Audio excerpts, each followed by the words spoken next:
अमला असंकिलिठा ते हुंति परित संसारी। बोलिए भगवान महावीर पावन चरित गुरुदेव जी।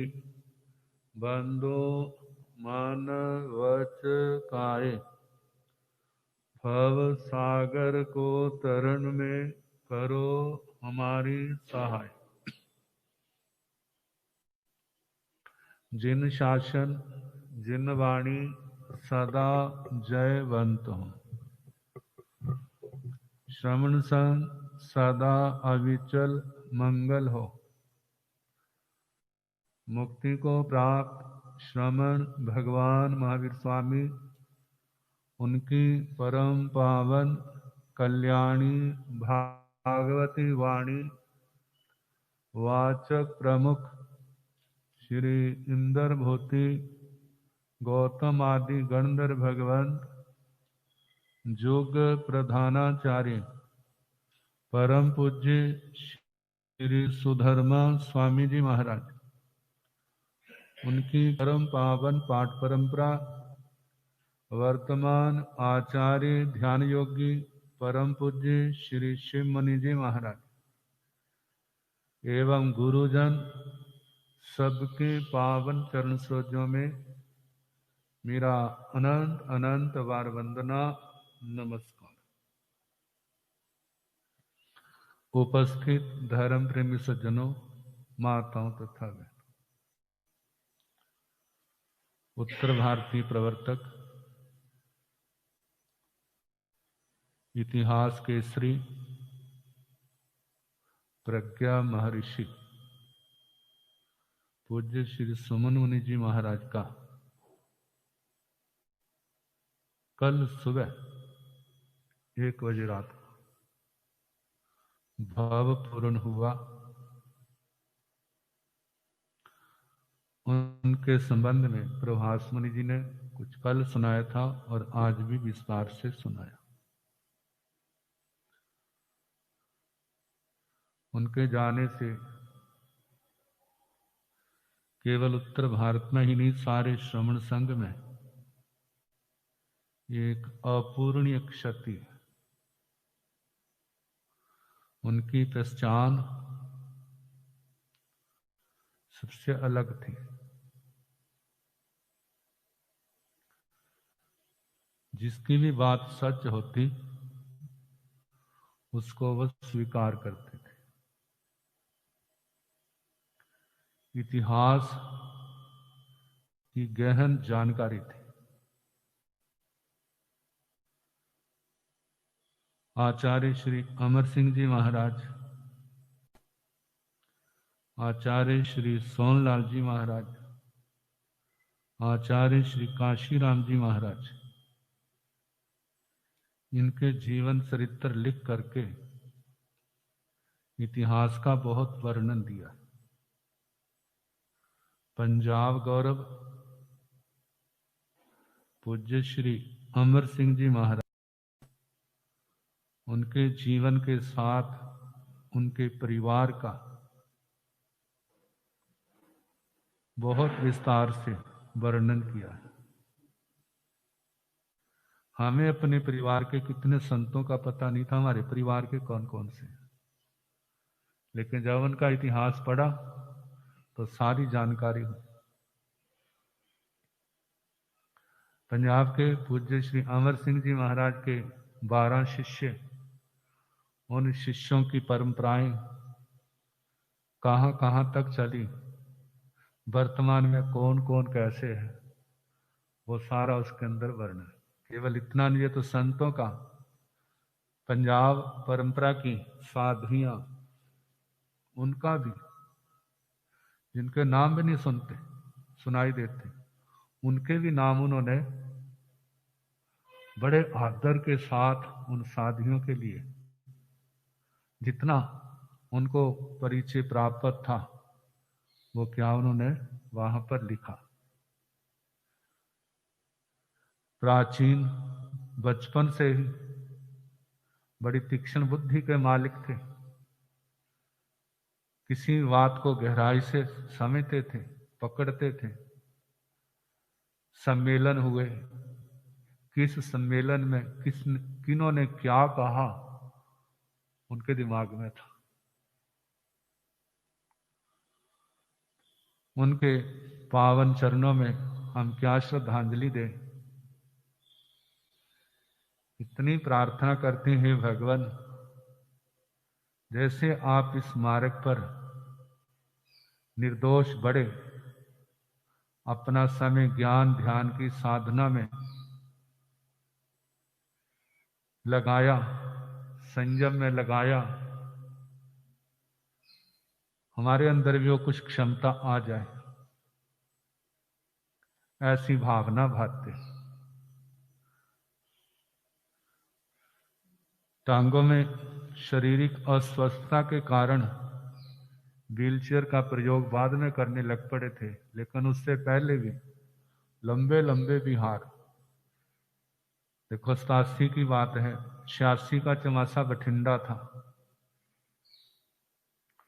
बठिंडा से पहले लुधियाना आए, फिर उसके बाद महाराष्ट्र, कहाँ पर है, पूना, लगभग 2000 किलोमीटर से भी ज्यादा विहार करके पहुंचे। और उधर कर्नाटक आदि में लगभग 18-20 साल पंजाब से बाहर रहे, उधर विचरण करते रहे। विचरण क्षेत्र भी प्रवर्तक श्री जी महाराज का बहुत रहा। सम्मेलनों में कितना गौरवपूर्ण स्थान था। शांति रक्षक की जिम्मेवारी उनको दी थी कि सम्मेलन में, सभा में कोई भी अव्यवस्था की बात लगे तो आपने उसको संभालना, और वो संभालते थे। तो ऐसे दिव्य महापुरुष समाज से भावपूर्ण करके चले गए हैं। ये तो क्षति है, लेकिन उन्होंने संयम, तप, स्वाध्याय, समाज सेवा करके अपने जीवन को सफल बनाया, और औरों को भी बताया कि आप भी ऐसे सफल करो। तो शास्त्रों में आचार्यों ने कहा है, ऐसे महापुरुषों का जीवन, समाज का अपना अपना लगाव होता है ना, अपने अपने लाभ प्रिय होते हैं। जब लाभ का स्थान चला जाता है तो शोक होता है, लेकिन उन्होंने कहा कि ये घटनाएं शोक की नहीं होती। आप उनके प्रति श्रद्धांजलि प्रकट करो कि जैसा आपका जीवन था, हमारा भी क्या हो, हम भी ऐसे बने। उन्होंने जीवन को गवाया नहीं, क्या किया, अपने जीवन को बनाया है, संवारा है। जो पूर्व जन्म में कमाई लेके आए थे, उसको संयम, तप, धर्म, ध्यान के द्वारा क्या किया है, कितना सवाया, कितने गुना उसको आगे बढ़ाया। उन्होंने जीवन सफल बनाया। उनका जो जाना होता है वो शोक का विषय नहीं होता, वो उत्सव का उनका होता है। एक क्लास, जैसे ना एक क्लास पार कर जाते हैं, हमारा तो छोड़ना ही पड़ता है। जिस क्लास में साल लगाया, लेकिन उसको छोड़ने में क्या होती है, गम होता है, खुशी होती है। और ये मानो फेल हो जाए, 1 साल और रहना पड़ेगा उसको वहां पर, लेकिन वो रहना भी क्या होता है, उसके लिए गम का विषय होता है।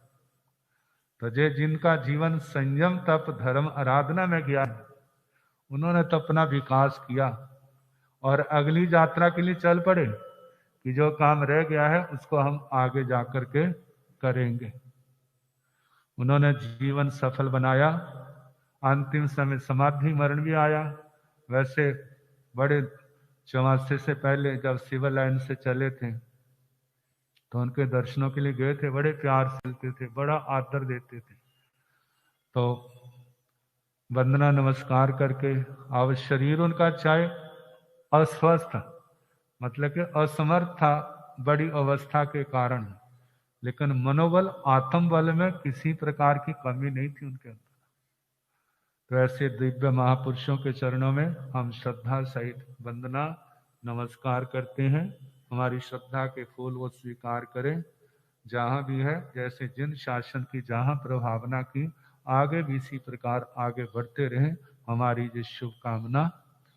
तो अब जो हम पुच्छी समणा वीर स्तुति आपको सुना रहे हैं, 29 गाथाएं हैं, 24 हो गई हैं, 5 शेष रह गई। 25वीं गाथा। पुढोव में धोनाई बिगाय गेहि, ने साने को वाय आसो पन्ने, तारियों समुदंग महा भवोघम, अभयंकर वीर अनंत चक्षु। कितनी बार आप देखते हैं ना कहीं जे अभयंकर वीर अनंत चक्षु शब्द पढ़ते हैं ना, आप तो केवल अपने स्थानक तक, अपने घर तक उतना ही है, लेकिन हम जगह जगह देखते हैं जो स्टिकर लगे होते हैं। तो ये इस गाथा में से शब्द लिए गए जो कि भगवान महावीर स्वामी के संबंध में आचार्य श्री सुधर्मा स्वामी जी ने कहे। कहते हैं प्राय करके दुनिया के लोग तपस्या करते हैं, साधना करते हैं और सफलता पाते हैं। सफलता पाने के बाद वो दुनिया में अपना वर्चस्व बढ़ाने के लिए विजय यात्रा करते, अपना एक प्रकार से राज्य स्थापित करते। लेकिन उनके और भगवान के शासन में बड़ा अंतर। वहां तो हुकूमत है जहां केवल मार्गदर्शन है, जीवों को ये कहा जाता है, जगाया जाता है, तरने का रास्ता मार्ग बताया जाता है, तरने की प्रेरणा दी जाती है। चलो तो भला, ना चलो तो आप जानो, क्योंकि प्रत्येक आत्मा अपना मालिक स्वयं है। दूसरा शरीर का मालिक हो सकता है, लेकिन आत्मा का मालिक नहीं हो सकता। मानो जोर जबरदस्ती से शरीर पर को गुलाम बना लिया, आत्मा निर्देश पालन कर रहा है, लेकिन मन उसके साथ, यदि मन साथ नहीं है तो भावना अलग रखेगा, और जब आजाद हो जाएगा तो फिर वो अपने रास्ते पर चलेगा। सोचेगा जो एक रुकावट है, हट जाएगी, फिर हम आगे चले। तो भगवान का कैसा मार्ग? मानो जो लोग भगवान की शरण में आए हैं, भगवान ने उनका संग्रह नहीं किया, जे मेरा जे मेरा जे मेरा। भगवान तो वीतराग थे, शरीर भी अपना नहीं, तो वो संग अपना कहां से हो सकता है। लेकिन ये संग बना इसलिए कि जे प्रकाश आगे भी ऐसे ही चलता रहे, जैसा भगवान ने दिया है। जैसे हम जागे, ऐसे आने वाले समय में भी मोह निद्रा में सोई जनता जागे और धर्म के मार्ग पर चले।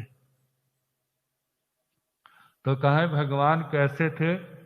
अभयंकरे, अभय करने वाले, सबको अभयदान करने वाले। जितने भयभीत जीव हैं उनको निर्भयता का पाठ पढ़ाने वाले। उन्होंने कहा भाई, जैसा रास्ता आप लोगों ने अपनाया ना कि हम निर्भय बन जाएंगे, जरा बताओ तो सही आप कितने निर्भय बने हो। बड़े बड़े राजा हो गए, कहते राजा होने पर भी यदि निर्भय है तो ये आपके बॉडीगार्ड आपके साथ क्यों चलते हैं? चलते हैं ना। किस वास्ते चलते हैं? जहां के लोगों की तो बात दूर रही, देवलोकों के इंद्र महाराज तक है, उनके भी क्या है, कितने कितने बॉडीगार्ड है। देव रचना जो पढ़ रहे हैं ना, उनको पता है जितने हजार समानिक देव, उससे 4 गुना क्या है, उनके आत्मरक्षक देव हैं। जबकि अपनी रक्षा करने में वो स्वयं समर्थ है, लेकिन फिर भी पहरेदार तो होते हैं। लेकिन भगवान महावीर को हम देखते हैं, वहां पर उनका कोई पहरेदार नहीं। साधना के जब उन्होंने दीक्षा ली, सब कुछ छोड़ दिया, कैसे निष्प्रिय हो करके संसार में रहे, कैसे दुनिया में उनको अभिनंदन भी मिला और उनको अपमान भी मिला, लेकिन सबको समता से सब पी गए और कर्म की महानिर्जरा करके एक दिन केवल ज्ञान, केवल दर्शन पाके, तीर्थ की स्थापना करके, अपना काम करके वो सिद्ध गति को चले। तो कहा अभय का रास्ता कौन सा है? दूसरे पर विजय पाना जे अभय का रास्ता नहीं है, जे भय का रास्ता है। आज आप जिसको दबा रहे हैं, याद रखना आने वाले समय में वह आपको भी दबाएगा। कब तक आप उसको दबाए रखोगे? आज वो उसके पाप का उदय है, पुण्य में कमी है, इसलिए आपका गुलाम बन गया है। लेकिन जिस समय वह इस नेक रास्ते पर चल पड़ेगा, उसका पुण्य बढ़ जाएगा, आपका घट जाएगा। जैसे आज आपने उसको दबाया है, आने वाले समय में आपको दबाएगा। तो फिर क्या करोगे? उस समय देखोगे कोई शरण मिल जाए, कोई मेरे को बचा दे, लेकिन आपने किसी को बचाया नहीं, तो तुम्हारे को भी कोई बचाने वाला आएगा नहीं। कहा यदि आप अभय होना चाहते हैं तो किसी को गुलाम नहीं बनाना, सबको अभय दो, सबके साथी बनो, हित चिंतक बनो, सहारा बनो।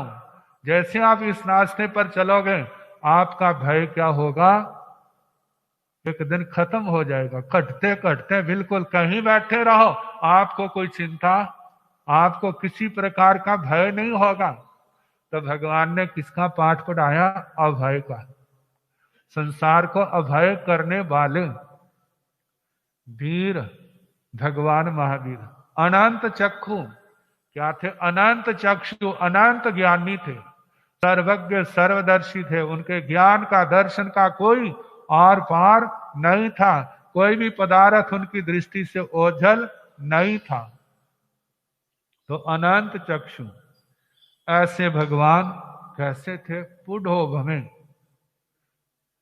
उनको उपमा दी जाती है पृथ्वी की।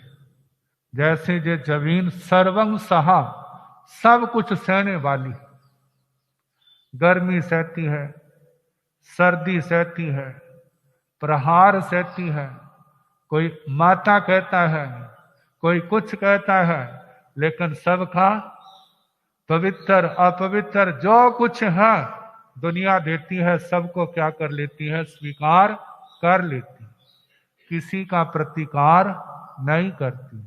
ऐसे भगवान पुडोब में वो पृथ्वी की उपमा वाले थे। जिन्होंने भगवान का साधना काल सुना है, उनके परिचय और उपसर्गों का वर्णन सुना है, और आत्मा की, भगवान की आत्मा की स्थिति को देखा है, वो समझ सकते हैं कि भगवान को पृथ्वी की उपमा कितनी युक्ति संगत है, कैसे भगवान के साथ वो बैठती है। उन्होंने सहा ही सहा, किसी का प्रतिकार नहीं किया, किसी को बदशीस नहीं दी। जबकि दुनिया में आप सुनते हैं कितने साधक तो बिल्कुल ही सहते नहीं है, कितने सहते जाते हैं, सहते जाते हैं, सहते जाते हैं, लेकिन जब उनकी सहन शक्ति जवाब दे जाती है तो फिर उनका क्रोध का घड़ा फूट जाता है। फिर वो जिसको कहते हैं शाप, बदशीस दे देते हैं, जिसके कारण से उनका सारा क्रिया किया कराया क्या हो जाता है? बर्बाद हो जाता है। क्या परिणाम निकलते हैं उनके?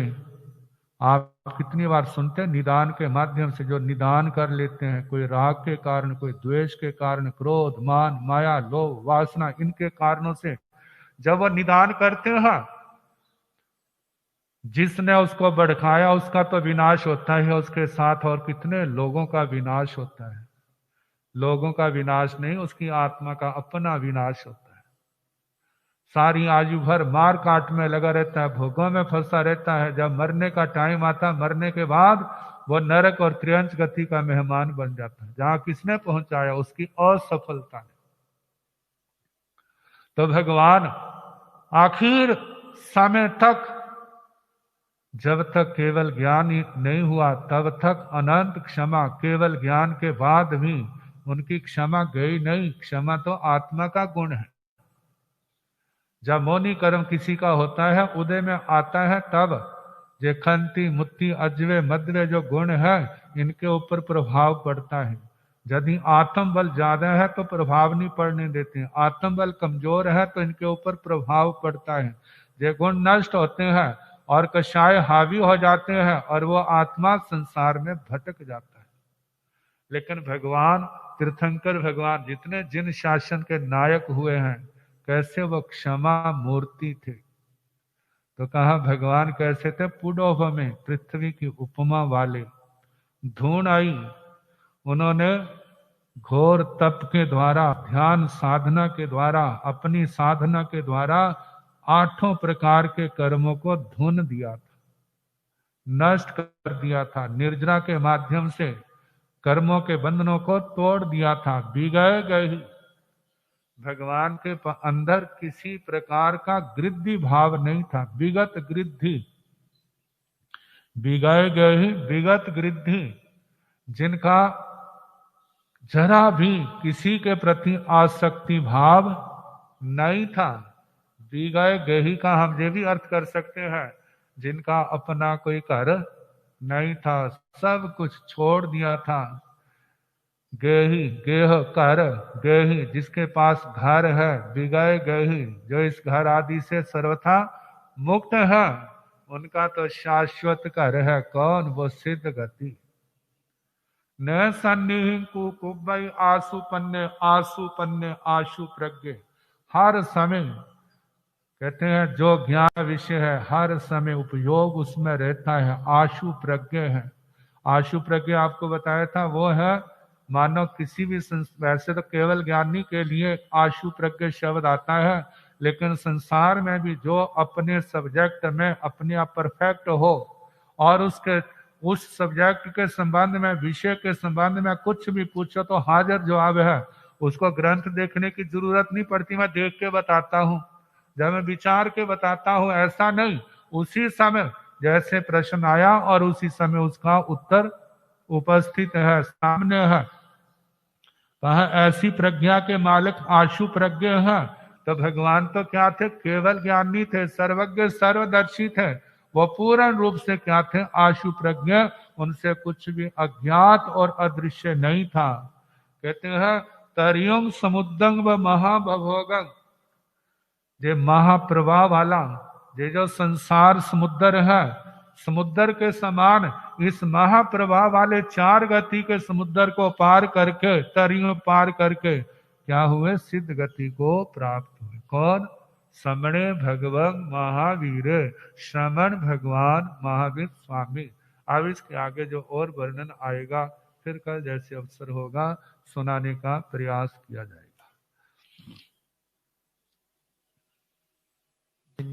जिनकी तपस्याएं चल रही हैं, आज का उपवास